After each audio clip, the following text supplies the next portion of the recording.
Welcome to another episode of URC Chumps podcast. I've got my fellow champions, Dara and Jacques. Before we get to the abuser, Dara, how are you doing, bud? I'm doing grand. Actually recorded in Ireland yesterday that we've gone 11 days without sunlight, which is a new record. I white, and if you give me garlic, I will die. But other than that, it's all good. Are you guys singing Simon and Garfunkel as well? Hello, darkness, my old friend. That's all we have. There's no light. About the lightest it gets is when it goes to a grey. Or when you go to the pub. And the abuser, the man who forced his girlfriend, who's a Bull supporter, to take him out to breakfast in a Sharks jersey. The abuse there. Jacques, how are you? It's not abusive. All jokes aside. Maybe a little bit. The picture that I sent you guys, you can see she was wiping away the tears. Well, are we allowed to put it up now? We'll quickly. We will definitely do it. Put it up there. Now, like Dora says, what's it? Sunsets, well, darkness for 11 days. Yeah, no sunlight. It's not been just completely dark. There's not been a single ray of sunlight for 11 days. It's been raining here for the past month and a half. It has been raining non-stop for the last 3 days. Lies, bro. I saw your status. You were busy refereeing in sunshine, unless that's old pictures. Yeah, that went up on your Instagram. Didn't seem to be raining there, did it, man? It's a different town, buddy. It's a different town. Okay, but then I say understand. the Sharks won. I'm in a good mood. It's all good. Maybe Happiness. That's why the Sharks won, because they were playing in water. They weren't playing on land. Who knows, huh? Yeah. We won't talk about my team, but we'll get to that later. How are you doing? Kirby, tell us how are you doing? What? Sorry, I can't hear you guys. Sorry, you guys are cutting out. By the way, you guys are cutting out. We're going for a home quarter final. You might get a home quarter final in the Challenge Cup next season, the way you're going. But before we get on to that, which you guys can rag me on just now in the next section. No, wait. How are you doing? Forget about this. How are you doing? My foot is achy, but yeah, I'm surviving. Still on crutches a bit, so. Old age. Yeah. Look who's talking. Bloody old people. Shot, huh? Their limbs that don't work. But anyway, let's start off. Unfortunately, Wales look like they're going to make their record go to 15, because they are taking on Ireland, who right now is the only team gunning for GrandSlam this tournament. Yeah. Wales are changing it up. They're bringing in Anscombe to 10, Ben Thomas to 12, and Max Llewellyn of Gloucester to 13. Ireland are missing Kelleher, Furlong, and Doris. Doris will actually end. He's played 42 Ireland games in a row, but he will not. That streak can be broken because he injured his knee in the win in Edinburgh. But we should win, because Wales have got a new coach, some new players. I don't think it'll be easy, as people are saying, but Wales are down in the dumps. We can win the Triple Crown on Saturday if we beat Wales. But yeah, I'd be confident. I think we should go to Cardiff and win. Yeah, I mean, no matter what you do, it's going to be like that. You guys are definitely going to win. I mean, I've heard some other Welsh podcasts also say the fact that Ascom's a bit old, which, I mean, bringing in some seniority experience, someone who's played both Southern and Northern rugby is a good thing, but that experience needs to be able to rub off on other players, whether it be guys mid-level or youngsters. I don't see that right now as a great idea, but we'll have to see how it turns out. But unfortunately, I'm calling it. It's going to be the 15th game in a row that Wales is going to go down. Yeah, I agree. There doesn't seem to be much experimenting or underestimating out of the Ireland camp either. Conan will be in for Norris, and Sheehan is set to start. So the Kelleher Beale will keep his spot as he has the tournament. They might switch Crowley in at 10 apparently, but other than that, changes to Scotland game are minimal really. Maybe Ringrose in for Henshaw. But yeah, I'd be confident. I think we should win, realistically. But I mean, what works in Wales' favour right now is the fact that everybody's expecting a loss. I mean, from what I've seen as well, is this not the time to do the experiments right now? Experiment with a few things. Well, I mean, unfortunately, Gatlin right now is like a Jack Doherty. No matter what he tries to do to become relevant right now, he's just going to fall apart and crash. Well, you never know with Wales, but I don't think they'll experiment. I don't think they'll try that many new things because Proud Rugby Nation, you can experiment and get battered. 6Nations is not really the time to experiment too much. I think they'll play a pretty similar game plan, but it shouldn't be enough. I think Ireland will have too much quality. And apparently it could be a sea green in Cardiff because a lot of Wales fans have not bought tickets for this game that they were entitled to. They've been snapped up by Irish people. Oh, yeah, I mean, Jacques, you said it. Ouch.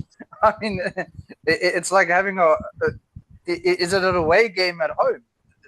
The way it sounds, you saying that. I don't think it'd be that bad. But there'd be a higher away presence than what you'd be used to at a 6Nations game. So you'd probably be very noticeably be able to see Seas Green in the stands. Oh, so you're saying it's going to probably be like a neutral game? Maybe not. I think it's still slightly lean to Wales, but not by much compared to where you probably have 80% home fans or whatever. 85%, it might be 60% home fans or whatever. Jacques, you look like you have something to say there. The face.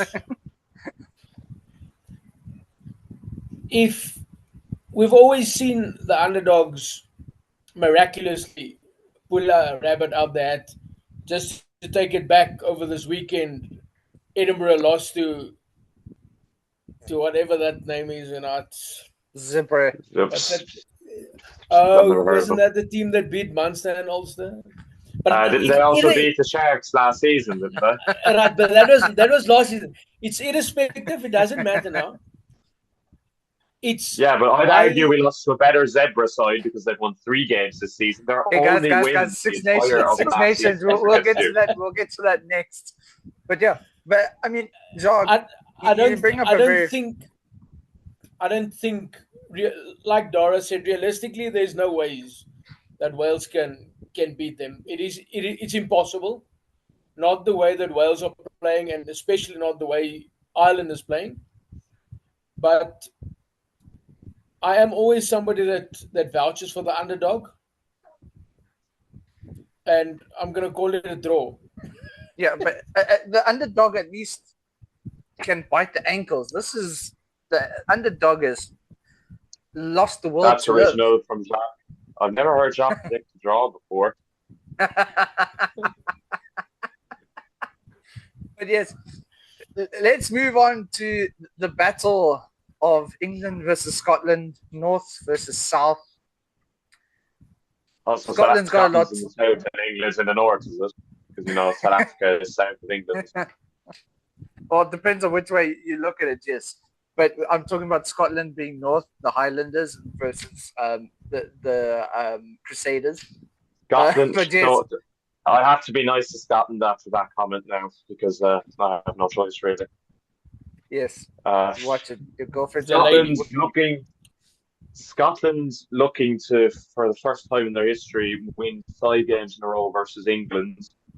Looking to win 3 games in a row at Twickenham. They've actually not lost to Twickenham since 2017.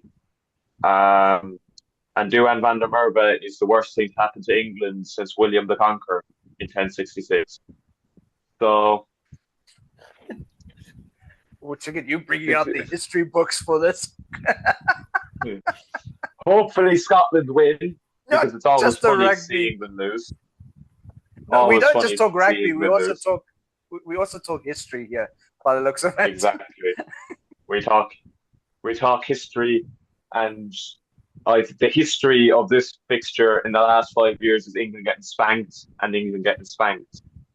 So hopefully England gets spanked. It's just funny that the guy that's birthday starts with a 2 talks about history that happened in 1652. 1066. 1066, same difference. Close enough. There's a whole a whole generation in between there, Jacques. But anyway. Whole generation? It's 600 years. How long are you living for down in South Africa? You should see the tunnies walking around here. But anyway.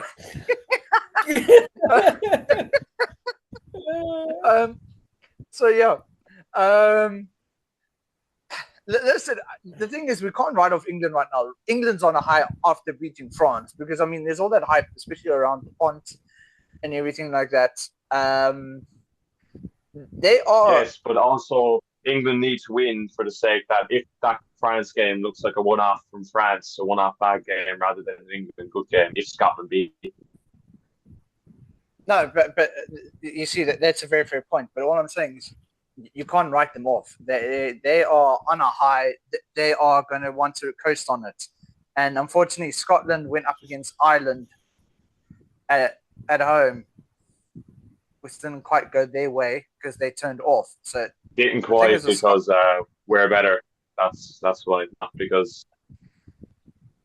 But the thing is, Scotland can't turn off with England, because England right now is one of the scrappy teams. Their wins that they get have been scrappy, and it's the fact that you just have to go with it. They've been scrappy with their wins, which means you literally have to play until the end to either win at the end or you lose at the end. So yes, but Scotland should not abandon the kind of free-flowing strategy which could work against England if they get the ball outside them, which of course they're still deploying the rush defence. If you get the ball outside Henry Slade, usually you can get 2 or 3 people on one, which is what Ireland did in the second half, crossfield kicks and getting it out wide to quick fellas.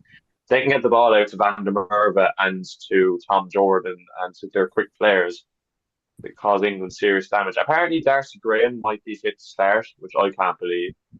And I was about to say he should be out for another.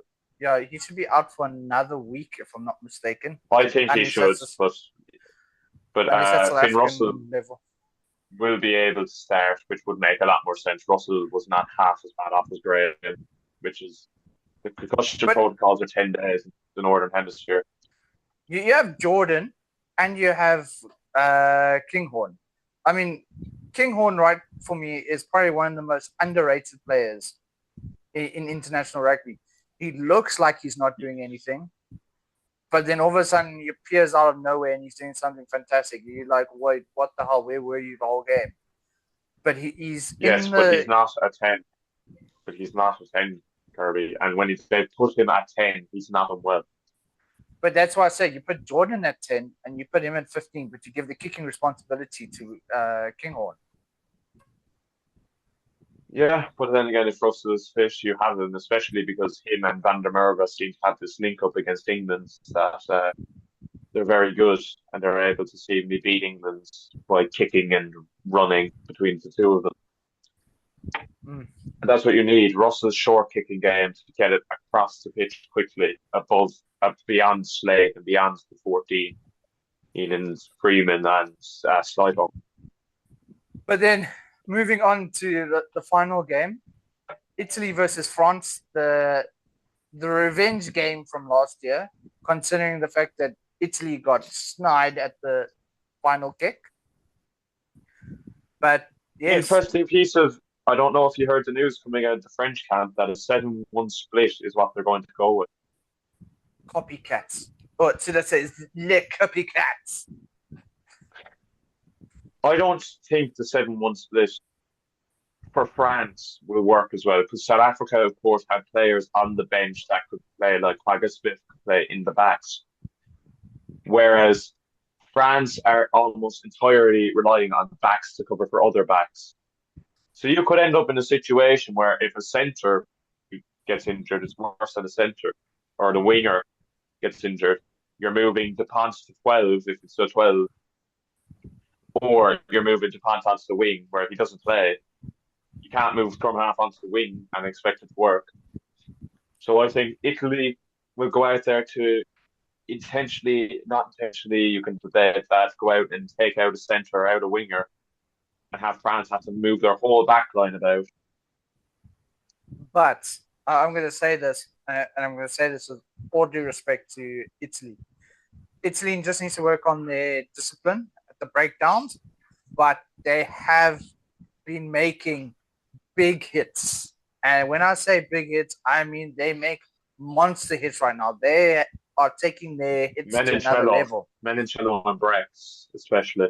But then again, you've the likes of their back row is very physical, and that's what they'll need on Sunday. Is back row to get.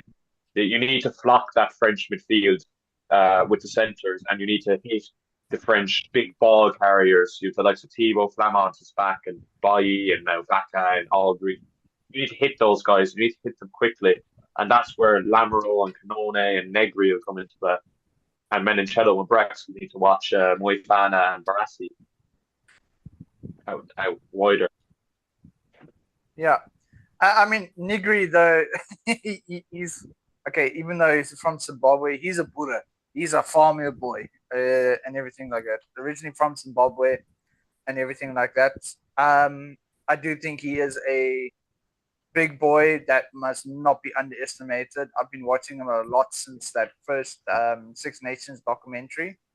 And I do have to say that he's definitely a player that's put up his hand. And if he was able to go on the British or Irish tour, I think he would be one of the guys that would be considered.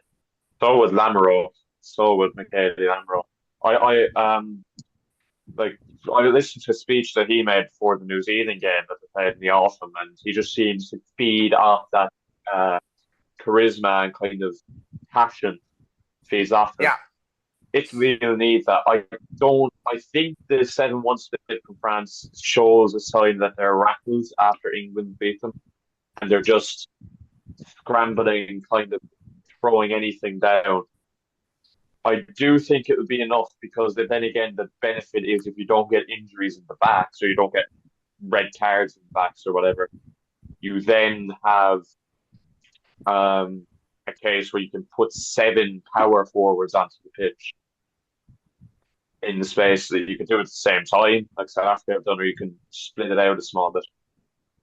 But I do think France will just about have enough. I think France will win, not convincingly. I don't think France will look that great. Wales were terrible against them, and England, to be honest, I think England had another gear to go and they still beat them. But yeah I still think they'll win in Rome. All right, so there we go. We've called it Ireland win, Scotland, and France. The winners for this weekend.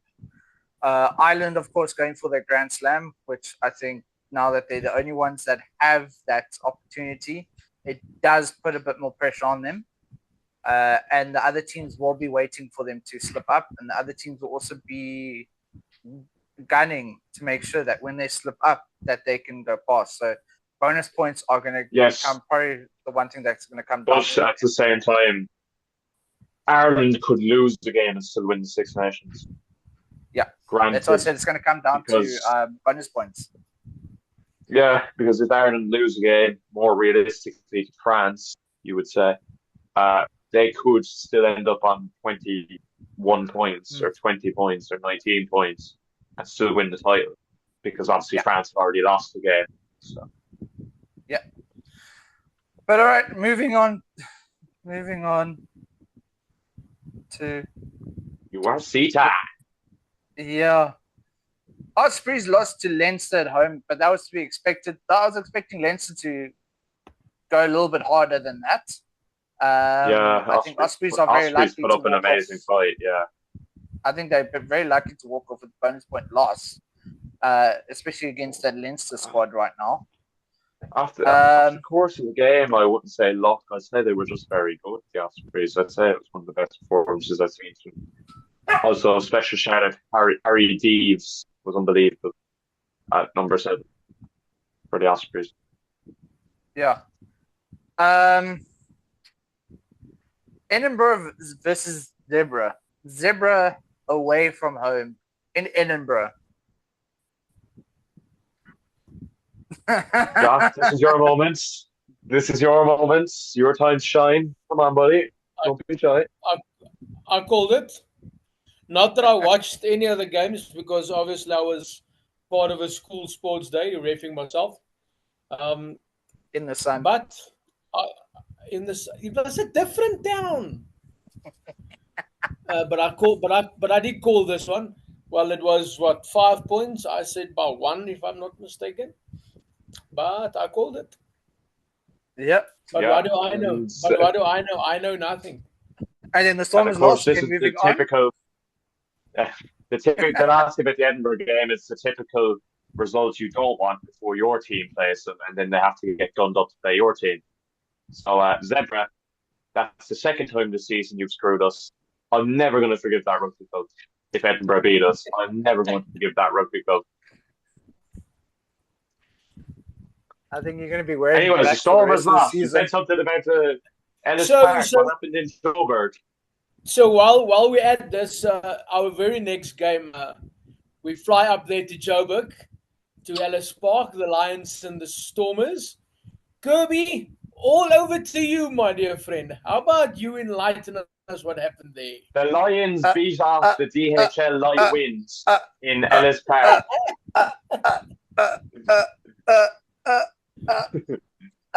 The DHL Strong Breeze have been defeated once again. 13th in the league, is it? Yeah, listen, it's not good. I'm not going to lie. There were moments where I was like, finally, we pitched up, and then all of a sudden, it's just like, oh, well, no, we forgot that we're playing rugby. And I must be honest, the past 2 weeks, our retrieval from kicks at kickoff. Have you ever heard of that Bob Marley song? Don't worry about a thing, because every little thing is going to be all right. I think your boys need some of that in the dressing room. Was it? Oh no, I'm thinking another song. Yeah, so it was Bob Marley. Yeah. I think you need some of that in the dressing room. I think they need some steroids, to be honest, because they need to switch on and get some aggression. But I did not say that. We do not condone any use of illegal substances on this podcast. No, let's stay natural, people. And unless you're on the Stormers team, because then we just feel sorry for you and do kind of need it. But yeah, I mean, honestly, we haven't been pitching up. When we come to news, I'll show you our injury list. It's actually quite hectic. But that is still no excuse. Sorry. I'm just getting my world's smallest violin out here for 2 seconds.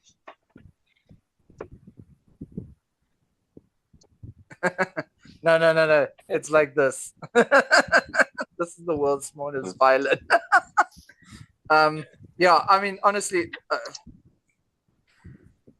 like I said, there were moments where we looked like it was great, and there was a moment where we had kind of lost the game, and I'm like, oh gosh, what the hell? And then all of a sudden we started I was like, yeah, now we pitched up.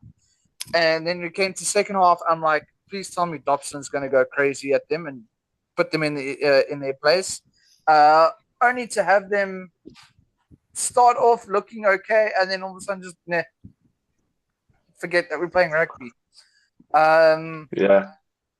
Just the usual. So, the Stormers. Yeah. But moving on, the abuser who abused his girlfriend by forcing her to wear a Sharks jersey at breakfast. That was Wanda Sharks. With a taste Wanda Sharks. Fortress Loftus. Fortress. Just to say, I just have to put this out there. It was not physical abuse. All right? No. We did not condone. Mental. Just say. Wasn't mentally, it's clothily. Clothily. Yeah, we can maybe say emotional abuse. Well, Or that was the Bulls unfortunately, not winning. Can I just say that Fortress Loftus is about as much of a fortress as a 6-year-old's birthday party for about as everyone wins there now. Munster, uh, Glasgow, Northampton, and now the Sharks, who had no scrum, no line out, no maul defense, no personality, and yet still won the game. I didn't watch. I didn't watch the game because my game Terrifying. started the exact same time as this one. Because Jacques was getting a So suntan when he tells us there's no sun. I'm just gonna keep quiet. Because he knows it's true. It is No. true because I was in a different town. It doesn't matter. But anyway, How far away was the In town? the wise words of Pocky, believe it because it's true. it's anyway. Yeah, I only watched. I think it was the last 10 minutes, and like Dora said, there literally was nothing. Hmm. I didn't see any excellent performance of anybody. I was just glad that Siamasuku can kick a ball. So I see all in all, the journalists have put him on saying he's on the Springbok radar right now, which I think is what everybody was discussing at the beginning of the season and the end of last season. But then he kind of dipped a bit, but now it looks like he's getting to that form again, which is nice to see. Are you in an earthquake, Dara? No, my phone is like 4%, so I'm trying to survive. Is it an iPhone? No, it's an Android. I'm not rich enough for an iPhone. Right, I'm not clever enough to rob one, and I'm not rich enough to buy one. Yeah. But yeah, they're saying I see the fact that they're saying Masuka is now probably on the Springbok radar, which is good to see, because when you hear journalists saying that, it means a player like that is definitely at a confident level. 5 minutes of talking to someone from the Cape of Storms, and we're after getting one of them. It is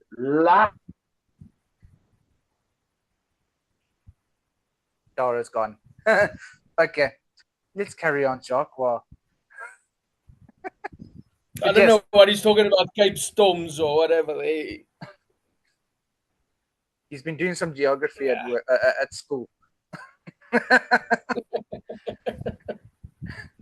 But yeah, I think moving on then, Munster versus Scarlets. I mean, that was kind of there he's back. Munster versus Scarlets. As I say, Munster, he comes back. It's funny, like he froze purposely, and then he was waiting for us to get to Munster.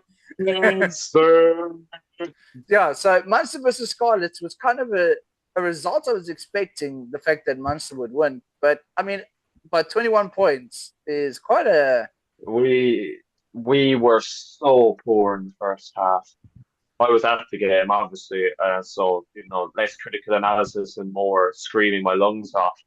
But watching the game back, the amount of handling errors in the first half, the amount of knock-ons from us, especially the Scarlets, were no better.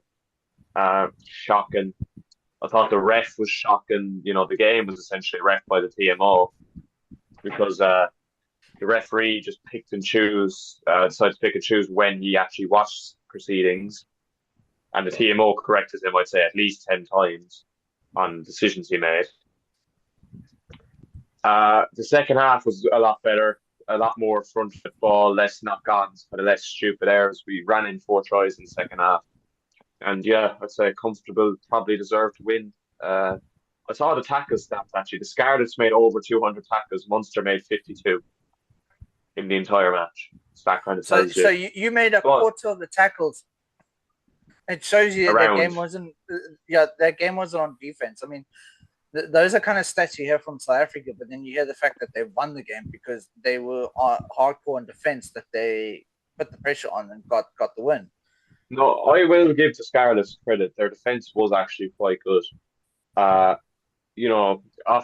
you could play, like last season, we battered the Scarlets in Clonettley. and like we just running through them. Pretty much all the Munster's tries were line outs or 5 meter tackle goals from inside 22. So, to give credit where they're due, they've got a good defensive plan, but their only attacking chance really was to try from Max Page, which was well taken. But Munster happy to get 5. Edinburgh in 2 weeks if we lose. I'm boycotting Zebra Rugby Club. I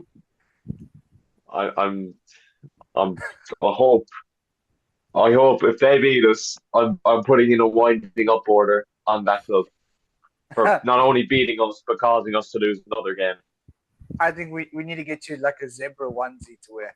But anyway, if we beat Edinburgh, I'll wear any onesie you want of a team outside of Leinster and outside of the Bulls. But yeah, I don't think you want to discuss this one a bit too much. Benetton versus Ulster, where Benetton came out on top 34-19.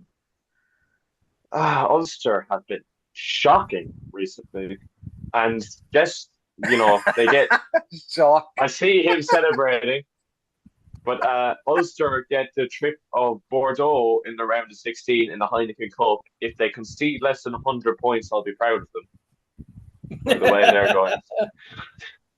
Because Benetton's complete second team, because all their starting team is playing for Italy, batter Ulster because they get 3 yellow cards, and Tom O'Toole gets a try disallowed because he decided to forearm their prop in the face. I forgot. Wasn't there 2 yellow cards for Zebra as well when they beat Edinburgh? And there were 2 yellow cards at the same time for the Sharks against the Bulls as well, and still beat the Bulls at Loftus. Sorry, my lady. I love you. That's why we need to tell Dodson. That's why we need to tell Dodson. Get 2 yellow cards. The Sharks, for 10 minutes, the Sharks had 2 yellows because they had 1 yellow, then they got another, and then just as the first one expired, they got a third one. And yet the Bulls didn't even score a try during that time. Jake White, well done, mate. Get the opposition 3 yellow cards and not score. Now, that's a completely new tactic I've never heard of, but my God. I should make an effort to get hold of John Dobson and tell him, get 2 yellow cards and we win. Because you look at what happened to Zebra, you look at what happened to the Sharks, that's what we're missing. I think you're missing about 15 new players, a whole coaching team, and probably Jacques referee your games. We are missing 15 players. I'll show you just now. But anyway, moving on. Oh my God! No, wait. Just let you know. Last week, I also said the Sharks has got an injury list of about 16 guys. In the newspaper, it doesn't say Sharks beat Bulls B or Bulls beat Sharks B. Doesn't matter. No. Listen. The Lions Munster have also got about 16 injuries, Kirby. There you go. And we won at the weekend. Okay, but all due respect, Jacques, you look at how much money you have in your coffin. We don't. What about us? We're only broke.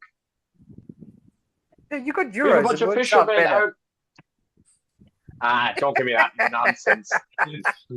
You just attract to South Africa with 200 euros. I'd be like, yeah, sure. Okay, cool. That's like a month's salary. We're only allowed to have 3 of them, and we only have 1. No, it's 2. And they're all injured. We have 3 non-Irish qualified players. 3 of them are injured. Anyway, yeah.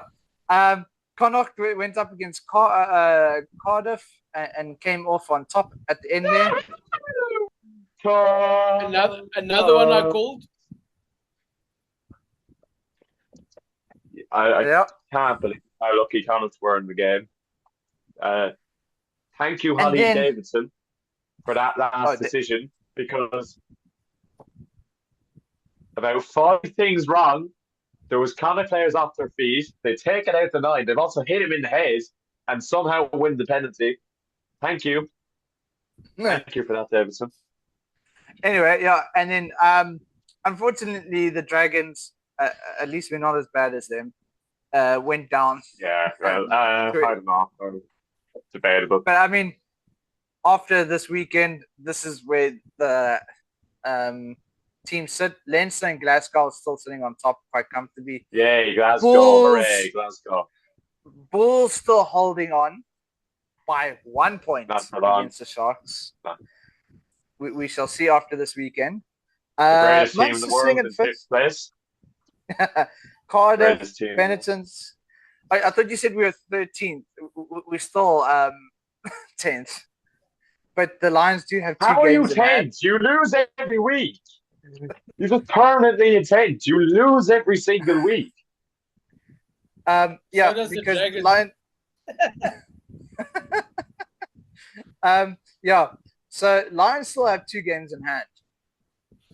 So that Yes, does but work those out are in their against the favor. Bulls and the Sharks. Like, they're not. Yeah. It's by no means a guarantee that they get anything out of those 2 games.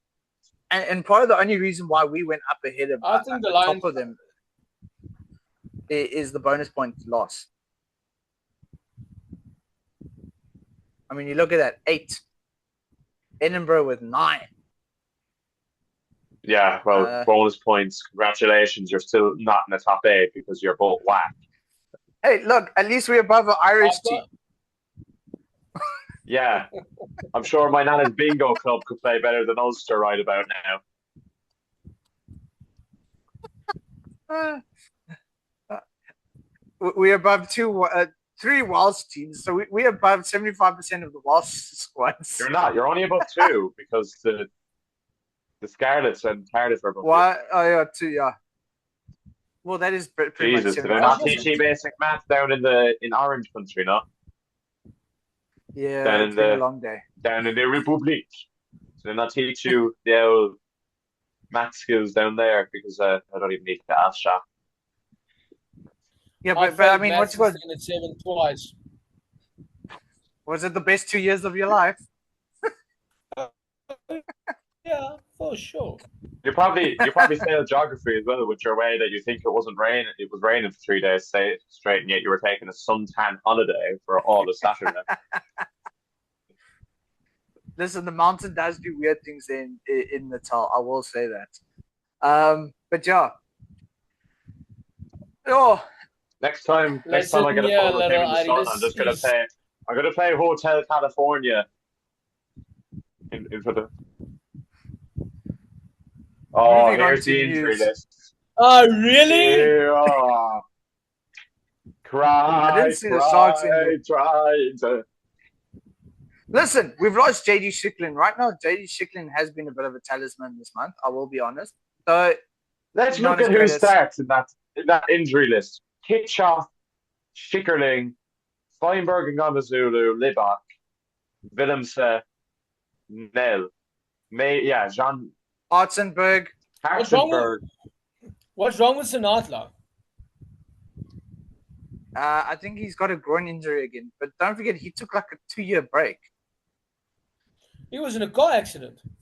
That's what I said. It was a 2-year break. Basically, he messed up half his body. So, but yes, and then that's our injury list. The Kitsoff is still touch and go. I still don't know anything. I haven't heard anything from him direct. I doubt he'll ever play rugby again, to be honest. That's what everybody said about Scott Very Berger. surprised. Yeah, but I'd be very surprised if he played rugby again. This is the current status with Franco Smith. Dara, you can keep no comments. No comments. No. Apparently, Franco Smith has put out a statement saying, "Wales, if you want me, come get me." Yeah, well, he said after the Dragons game that he'd be very open and he'd want to manage internationally again, which is essentially. Yes, I was going to get to that. Me. I thought you weren't mentioning anything like this. Otherwise, your girlfriend was going to beat you. I mean, I would mention the news. I'm just not allowed to give my opinion on it. I'm allowed to mention Franco what Smith. Said, but I'm not. Franco Smith did make Italy. Franco Smith did make Italy a bit of a competitive team. So I mean, he's definitely got the international experience. Whether or not he brings a Rossi, best manager in the world, best manager ever. whether he brings a Rassi thought process behind where he's going to go and I've said it with the Black Feather fan cast is the next coach for Wales needs to look at grassroots because I think that's part of the issue that they have right now is the lack of support in the lower levels. And I think that's where Wales needs to look at their current status and build their way back up. I think right now is they're concentrating too much outside of Wales. I think they also might need to look at following a South African tactic is go play wherever, and when it's international games, we'll bring you back in. But whether or not that happens is another story. I know Scott Robertson has been making pleas at the New Zealand Rugby Union saying, let the guys play and we'll get them to come back. And the union's still saying no, where I think he needs to almost have a Rassi approach where Rassi was like, I don't care what you guys say. I'm picking the team I want. I don't care where they are in the world. When it's time for my team to be put together, if that guy is playing in the middle of the moon or whatever, and I want him, he's coming back, and we're bringing him back. Apparently I think it's the Crusaders 10.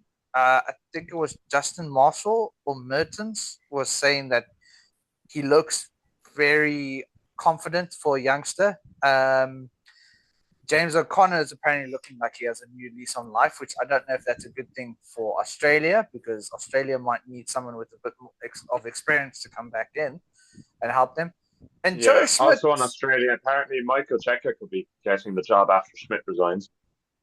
Yeah, I was about to say, it looks like Schmidt's done after this. But that's personal because I'm pretty sure his son has epilepsy. So that's why he's leaving, not anything to do with unions. But apparently Michael Cheika's only one season at Leicester. This is his one and only season. Then apparently he was caught walking out of an Australian Rugby Union board meeting last night or the other night in Brisbane. So listen, Cheika after Australia went to Argentina and did some amazing things with Argentina. So, but whether or not he's going to bring that overall win stat from 45%, I'm talking about overall games. Well, that's just Schmidt is the Lions tour, but what we want Cheika for is the World Cup. To build up to the World Cup, have a decent wannabe side by the World Cup, and then compete at the World Cup. Not necessarily win it. I don't think Australia are 2-3 World Cup cycles away from winning it, but at least get to a quarter or a semi-final. Do you think Schmidt's going to do the same thing as Eddie Jones did with the Stormers? So Eddie Jones first signed on as coach. So he first signed on as coach as the Stormers during Super Rugby. Then he went to England before the season even started. And it was at that point that part of the agreement that when he left was he would still be on a consulting basis for the period that he was meant to be with the Stormers. Yeah, I hinged my best that Schmidt will be somewhere in the background, helping them make decisions. I don't see why not. But yeah, as I said, Cheika isn't. I think Schmidt's a better coach, but Cheika's probably about the best you could get from the available market. Obviously, if you're looking at getting Rassi or whatever, or Andy Farrell, you're not going to. No comment. Well, I exercise my right to remain silent. Anything you say, moment in time. Yeah. Anything I do say can and will definitely will be used against me, so I am exercising the right to remain silent. Jacques, and your view on that whole scenario?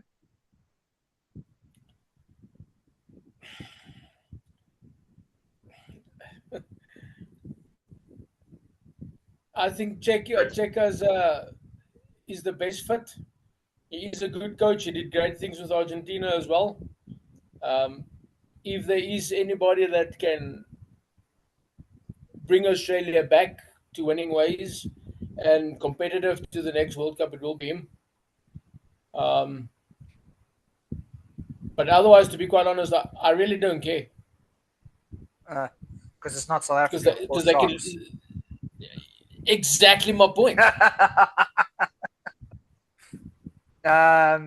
Yeah, but I mean, this weekend looks very exciting to see. Oh, you know what we didn't do? We didn't cover that one URC game this weekend. Oh, South African game. Boring. Boo. URC matches. It is the Bulls versus the Lions. It's Gay River Derby. Bulls. If My the thoughts. Lions, if the Lions play the way they played over the weekend against the Stormers, there's no way the Bulls are going to win. Lions by 35. Don't be ridiculous. At least by 40. Draw. Okay, so I'm going to be the only one supporting the blue team. Got you. Oh, yeah. And yeah, that is you're also right. Because there are going to be fact. 4 fans in the stadium, so you're not exactly going to have many Bulls supporters lying around. Hey, it was the same at the Lions as well, so don't worry. Yeah, exactly. That's another thing. Talking about Checker and Leicester, Pollard is also talk about him coming back to South Africa. I'm hoping he comes back to his roots and plays for his. He's going to the Sharks. Let's not fool yourself, Kirby. Let's not give yourself some false optimism. Sharks has got the most money. He's going to the Sharks, but I don't think he will. He's like Al Capone, or he's like Tony Soprano over there. Just the thing is, it won't whoever's be going to give me the most money, I'm going to join. No, the thing is, he won't go to the Sharks because even if the Sharks do throw the most money at him, Sharks already have quite a deep pool of fly halves. But then it's the Bulls. Bulls right now are struggling with fly half. Yeah. So. I wouldn't be surprised if he decides to just forget about the fancies and he goes to the Lions. I doubt it. But yeah. Where's his wife from? Would be nice. That could also be the next factor. The Pollard family tree. Why don't we just put it up on a PowerPoint slide behind me? They come from Paul. Yeah, it's Stormers. He's a Stormers boy. Yeah, I know. But, he wasn't Paul Lewis, if I'm not mistaken. No, Paul Jim. Paul boys. They're across the road from each other anyway. Yeah, somewhere there. Yeah. No, he was with the same one as what's his name? Jean de Villiers. So that's Paul Jim. It's the yellow, red, and green one. It's all well and good you having your good rugby players, but we've got the Cranberries in Limerick. The song you keep playing on the channel at your bloody games. You don't want to hear what happens at the cricket. I'll still never stop laughing about the time the Bulls played Zombie against us to mess with us and we beat them. That was the best thing ever. Never be topped. Messed with us, tried to get in our heads, and we still beat them. Oh, have you heard the news? The decider game is being played in November this year. Yeah, Ireland versus South Africa. Yes. That's probably going to be the interesting part of the sauce. Huh? The first time in how long did South Africa's playing Ireland? Since like summer. A year. Yeah, possibly. No, forget about. Forget about the world up there. Forget about the World Cups. 2022. You played us. Yeah. Oh, so it was that recently. Yeah. Now we're going to give them Ireland. It's all good. Yeah, the game that you lost because Hansen scored and so did Josh van der Fleer, the South African Wicklow man. No, he's from Holland. He's not from South Africa. Yeah, I know, but it's a joke that the South African people keep saying he's from South Africa and Irish people kept getting wound up by it. No! His family are from Den Bosch in the Netherlands. He's not from South Africa. No, listen, in all due respect to him, he is a great player. But yes, it looks like it's going to be an exciting year coming up ahead internationally, and I'm talking about the Yeah, incomings. we're also playing New Zealand in Chicago, which is a repeat of the first time we ever beat them in 2016 in Soldier Field. Though I heard that might be changed because I hear there's a whole issue between the New Zealand Rugby Union and America right now. I think the New Zealand is suing the American company for something like that. So there might be issues regarding that. So they might logistically change it. But we will see. Yeah. We'll keep eyes on it. That's just rumors right they are now. I guess you don't understand how much Chicago is essentially Irish. I've been to Chicago once, and there's whole suburbs of Chicago that is literally just paddy land. It's like going to Dublin.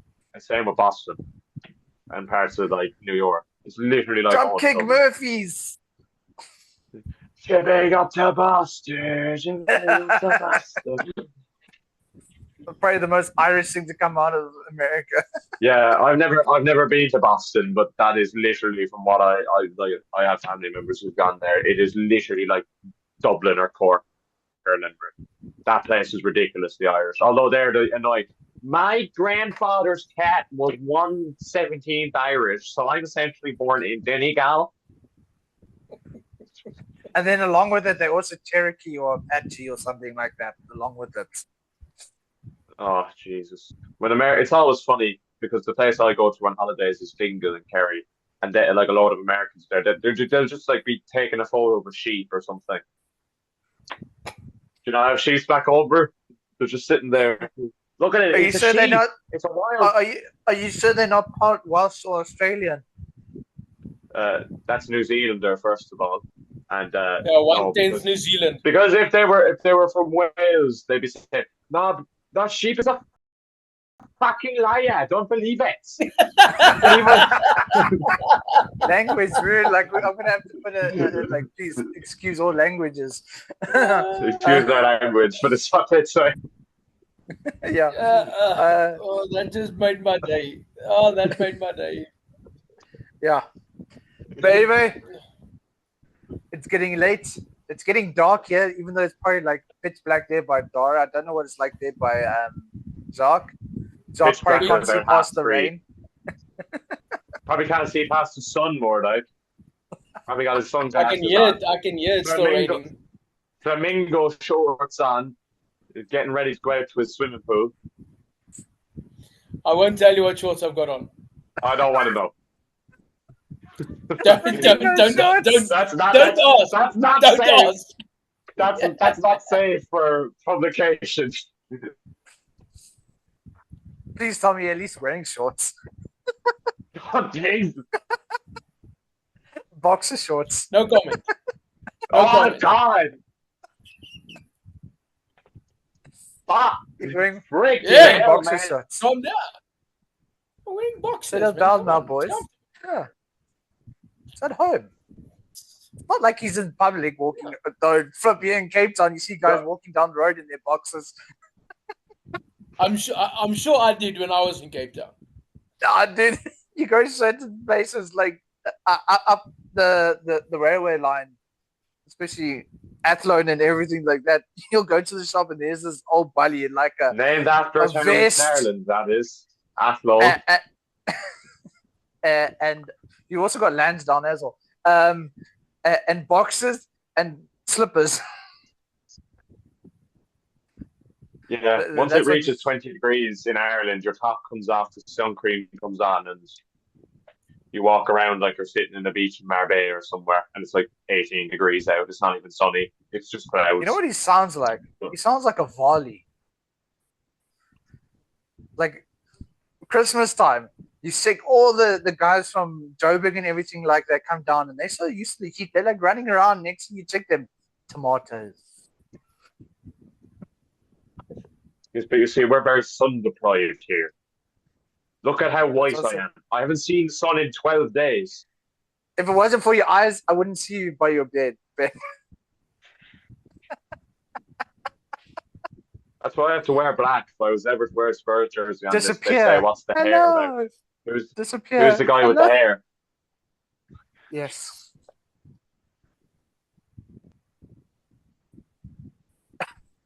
I've got this I'll have to get a SNL stick face stuck in my tat. I'll have to notch. get a face tattoo or something, a tattoo on my cheek to say I'm still here if I ever wear a white shirt.